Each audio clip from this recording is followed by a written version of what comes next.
غریب ہو، مفلس ہو، محتاج ہو، شرط یہ ہے کہ وہ دل سے، محبت سے، عقیدت سے، پیار سے منائے، دکھاوا نہ ہو، ریاکاری نہ ہو، تکبر نہ ہو، غرور نہ ہو، نخرہ نہ ہو، واوا نہ ہو، نمود و نمائش نہ ہو۔ چاہے وہ گھر میں ہی محفل سجا لے، چاہے اس کی محفل میں کوئی بھی نہ آئے، لیکن اگر اس نے دل سے نبی کا میلاد منایا ہے تو میرے آقا ایسی میلاد کی محفل کو بھی قبول بھی فرماتے ہیں، اور کرم فرمائیں تو تشریف بھی لے جاتے ہیں۔ اس بات کو اس روایت سے سمجھیے۔ خلیفہ بغداد نے ایک دن اعلان کیا، یہ اس وقت کی بات ہے کہ جب میرے اور آپ کے آقا 11ویں والے پیر روشن ضمیر حضور شیخ عبد القادر جیلانی رحمت اللہ تعالی علیہ حیات تھے۔ خلیفہ بغداد نے اپنے گھر میں، اپنے محل میں میلاد کی محفل سجائی۔ اب بڑے لوگوں کی محفل میں بڑے لوگ ہی آئیں گے، جیسے وزیر اعظم کرے یا کوئی منسٹر کرے، بڑا ذمہ دار اگر محفل سجائے، گھر میں تقریب رکھے تو ظاہر ہے ہر ایک غریب نہیں جائے گا، امیر جائیں گے، اور وہ جائیں گے جن کی جان پہچان ہوگی، وہ جائیں گے جن کو باقاعدہ دعوت پیش کی جائے گی۔ تو خلیفہ بغداد نے اپنے محل میں حضور کے ذکر کی محفل سجائی، یعنی میلاد کا اہتمام کیا، اعلان کروایا، اپنے ایچی کو بھیجا، کہا جاؤ پورے بغداد میں اعلان کرو، بغداد کے اطراف میں اعلان کرو کہ کل فلاں وقت میں میرے اس محل کے اندر مصطفیٰ جان رحمت صلی اللہ علیہ وسلم کے ذکر کی محفل ہوگی، حضور کا میلاد ہوگا، تو اس میں شرکت کریں۔ اب الچی گیا اور اس دور کے حساب سے انہوں نے اس اعلان کیا، پیغام کو عام کیا،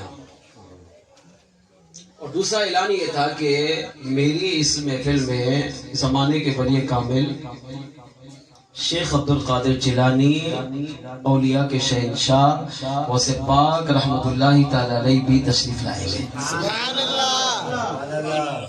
جب غوث پاک کا نام سنا تو اب کون نہیں آئے گا؟ جیسے ہم کہتے بھائی فلاں محفل میں سید جعفر آ رہے ہیں، فلاں بزرگ ہستی آ رہی ہے، تو ظاہر ہم کہتے چلو یار میلاد بھی ہو جائے گا، حضرت کا دیدار بھی کر لیں گے، ان سے دعا بھی کرا لیں گے، یہ تو ہماری پرانی عادت ہے الحمدللہ۔ اب جب یہ اعلان بغداد والوں نے سنا تو ہر ایک دوڑا، میں محفل میں شرکت کروں گا، ایک نیت تو یہ کہ نبی کا میلاد ہے، اور دوسری نیت یہ ہے کہ غوث پاک خود تشریف لا رہے، سبحان اللہ، ان کی زیارت بھی کروں گا، ملاقات بھی کروں گا، ان سے دعا بھی کراؤں گا۔ ہر ایک اپنی اپنی تمنا دل میں سجائے گھر سے چل پڑا۔ جب یہ خبر بغداد کے اطراف میں ایک محلہ تھا وہاں پہنچی، اس محلے میں ایک بوڑھیا تھی جس کی عمر تقریباً 80 سال کے قریب تھی، اس کی ایک 7 سالہ بیٹی تھی۔ بوڑھیا تک جب یہ خبر پہنچی تو بوڑھیا بڑی خوش ہوئی، اپنی بیٹی کو تیار کیا، کہا بیٹی تم تیاری کرو، کل میں بھی تیاری کروں گی، اور ہم اپنے نبی کے میلاد کی محفل میں جائیں گے، سبحان اللہ۔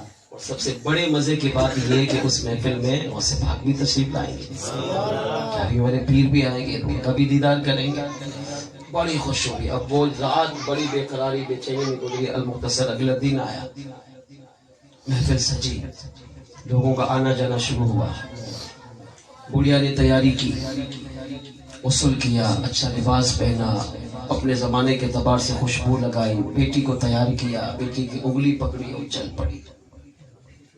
سفر کرتے کرتے کرتے کرتے بغداد پہنچی اور خلیفہ بغداد کے محل تک پہنچی۔